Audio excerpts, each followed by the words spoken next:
Did you know that in zombie survival game DayZ, you can find a brand of beans called DayZ baked beans? The description of the beans starts off normal enough, though if you carry on reading, things soon take a sinister turn. I mean, I don't know about you, but this marks the first time I've ever been threatened by a tin of baked beans. Hello and welcome back to another episode of Video Game Easter Eggs, the series where we cover some of the best Easter eggs found in video games. As always, if you think you know of a video game Easter egg that I'm yet to cover, then let me know in the comments and I'll do my best to check it out. Anyway, without further delay, let's get started. Okay, let's once again begin with the Easter egg extravaganza that is Brazilian root. If you've been following along with the series, you'll know that there are supposedly over 30 Easter eggs in the Brazilian developed FPS, and slowly but surely we are getting through them all. The first Brazilian root Easter egg for today's video can be found on the game's final level. If you stand in the stone circle and shoot at the sun, this will happen.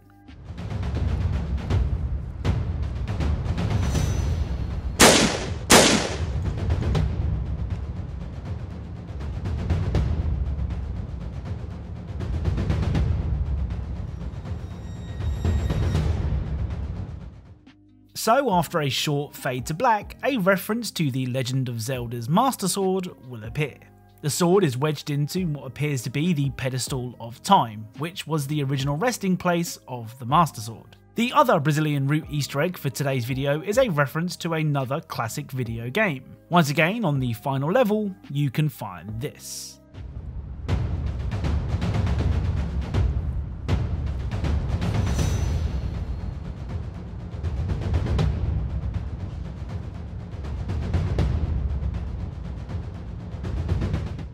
So this is of course a reference to Pac-Man. I must admit, at this point it is getting harder to find the Easter eggs in Brazilian root, so if you have by any chance played the game and know something that I don't, then please let me know.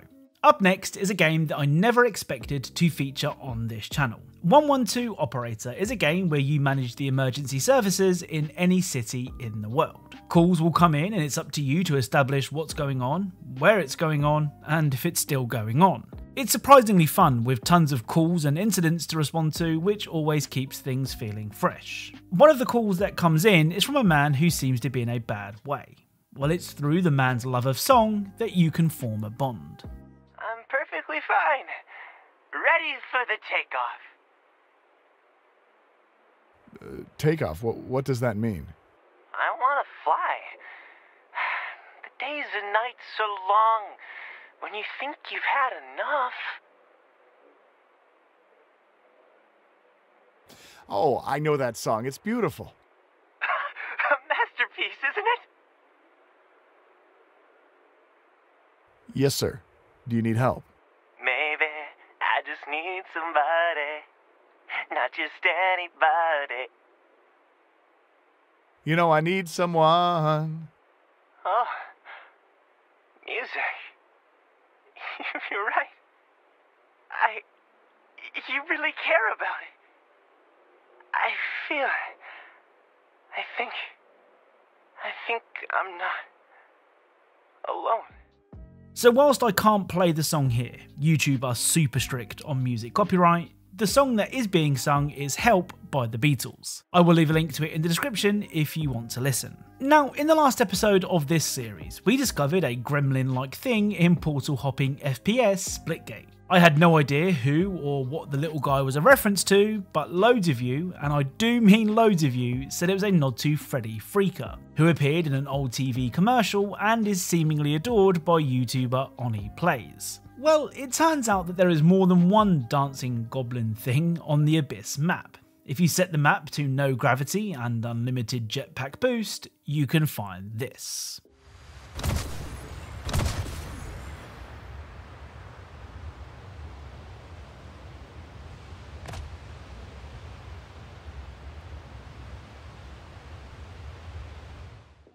Now, I'm no dancing expert, but this little guy seems to be performing the cha-cha. I could be wrong, but those hips don't lie. Again, I'm not sure what this is a reference to, but no doubt you guys will, so make sure you let me know. So in the last episode of this series, I spoke of my frustration when playing The Walking Zombie 2. I spent so long trying to record some of the cool random encounters found in the game, but given that they were random, it took way longer than expected. Anyway, we got there in the end, and even managed to encounter some poop in the road, which was pretty fitting. The first walking zombie Easter egg for today's video isn't actually random though. Early on in the game you can find this.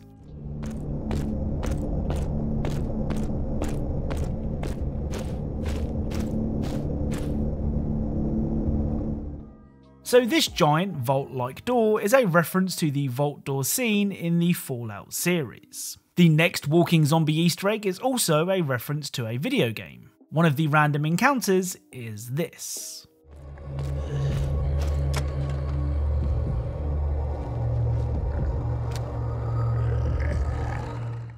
So this man named Norman, who is a self-proclaimed errand boy, is a reference to Sam Porter-Bridges from Death Stranding. Of course, Sam was played by the actor Norman Reedus, hence the name Norman in The Walking Zombie 2. Again, I will keep my eyes peeled for more of these random encounters in the game, and if you know of any that I haven't covered yet, then please let me know. So to end today's video, let's take a look at some surprisingly good Easter eggs from Call of Duty Warzone. Now, I can't claim to be a pro Warzone player.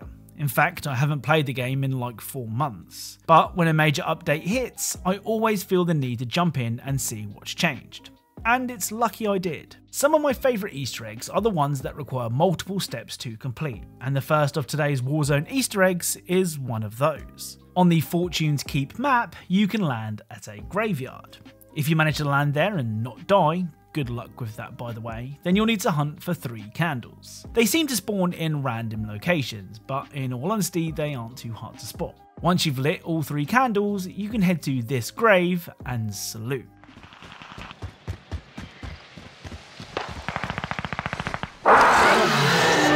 Victory cannot be achieved without sacrifice.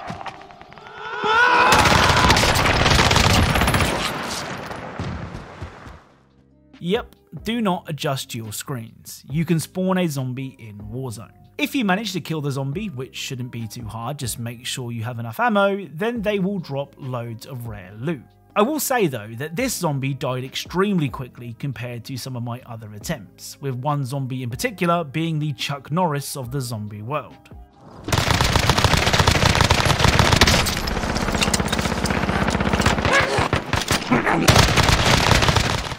I mean, I don't know if the zombie's health pool is random or not, so just bear that in mind if you try this one for yourself. The final Easter egg for today's video is another Warzone Easter egg, though this one is a little more simple. If you land at this location, you can find a knife stuck into a melon. Again, there's a high chance that you won't be the only person landing here, so keep your wits about you. Anyway, take the knife and head inside the building. Once inside, you can find a dartboard and, well, you know what to do next.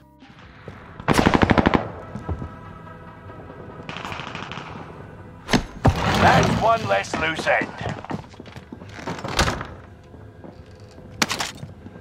Enemy soldier nearby.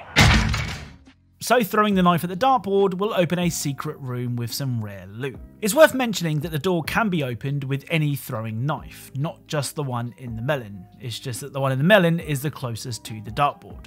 Now, I don't know if these Easter eggs are linked to something bigger or if they are just cool little Easter eggs for players to complete. Either way, they are pretty cool. So that's it. If you enjoyed this video, then leaving a like is really appreciated. If you are a fan of Easter eggs and secrets in video games, then perhaps consider subscribing, as that's what this channel is all about. As always, thank you all for watching, and I'll speak to you all soon.